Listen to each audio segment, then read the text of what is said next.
Passons maintenant à la présentation du langage matriciel de SAS. Et pour cela, nous allons commencer par une petite introduction et puis comment créer une matrice à partir d'une table SAS, comment créer aussi une table SAS à partir d'une matrice et comment définir un vecteur, colonne ou une matrice. Concernant le langage matriciel de SAS qui s'appelle IML, c'est un module spécialisé qui vous permet d'interpréter le langage matriciel et l'objet manipulé par ce module est une matrice. Donc une table SAS peut être lue dans une matrice ou inversement créer une matrice à partir créer une table SAS à partir d'une matrice. SAS IML commence par l'instruction proc IML et se termine par quitte point. Pour créer une matrice à partir des tables SAS, vous allez utiliser le langage IML. Donc vous devez commencer par proc IML point virgule et terminer avec quitte point virgule. Et dedans, vous allez signaler l'utilisation de quelle table. Donc en utilisant la table nommée comme ça, vous devez lire quoi? Donc read all variables. Donc vous allez sélectionner entre les accolades les variables qui vous concernent à importer vers la matrice. Et la matrice à créer, elle sera nommée par exemple X.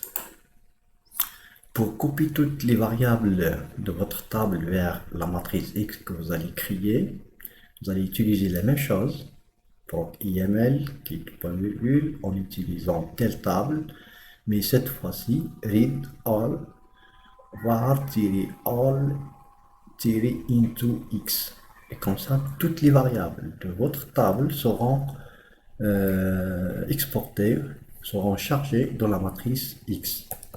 Maintenant, pour créer une table SAS à partir des matrices que vous avez, qui vous permet de copier une matrice dans une table SAS qui sera créée, toujours dans un script du langage IML, pour IML quitte à la fin.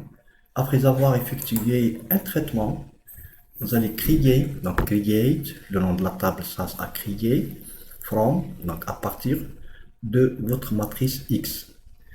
Et puis append from matrix X, autrement dit, pour charger le contenu de cette matrice-là dans la table qu'on vient de créer. Et enfin, vous allez fermer votre table.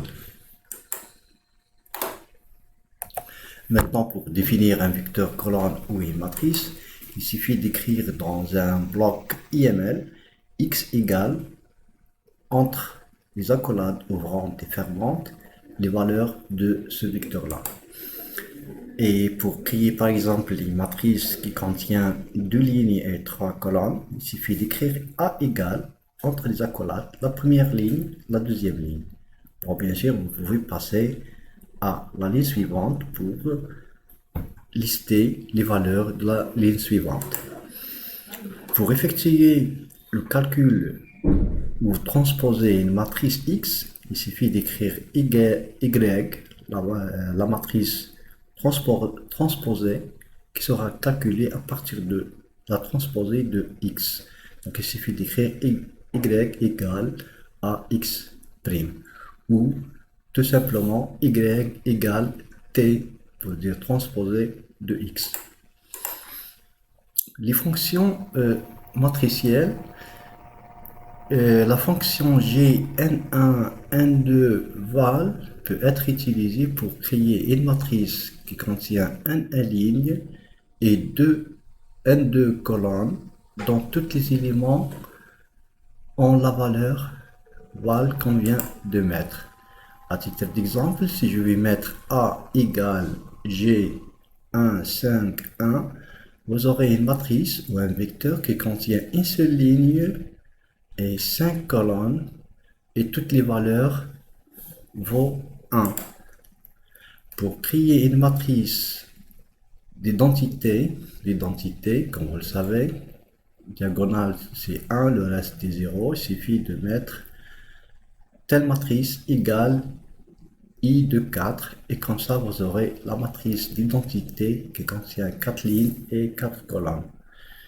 La fonction diag permet de créer une matrice diagonale dont les éléments sont les termes diagonaux de la matrice qu'on vient de passer en argument.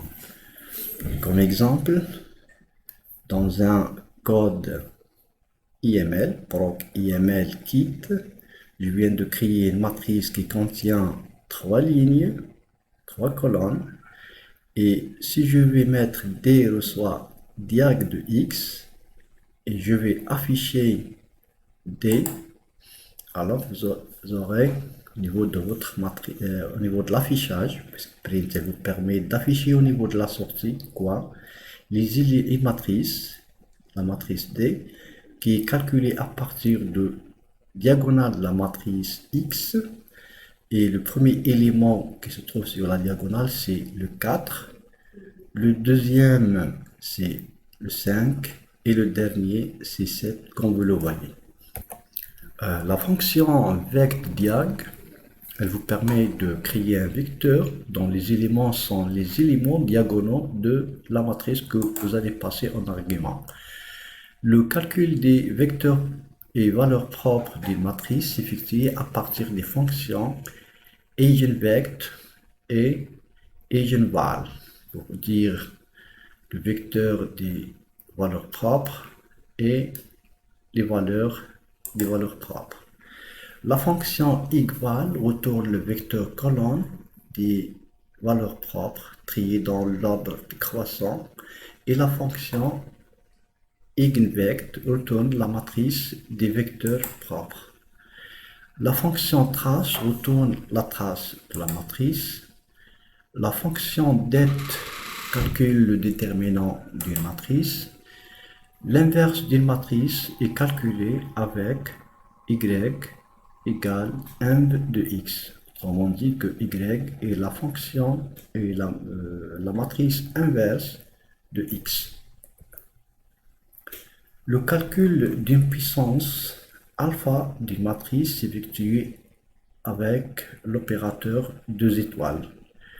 Donc si je veux calculer x à la puissance alpha, alors il suffit de mettre y reçoit ça et le résultat sera récupéré dans y.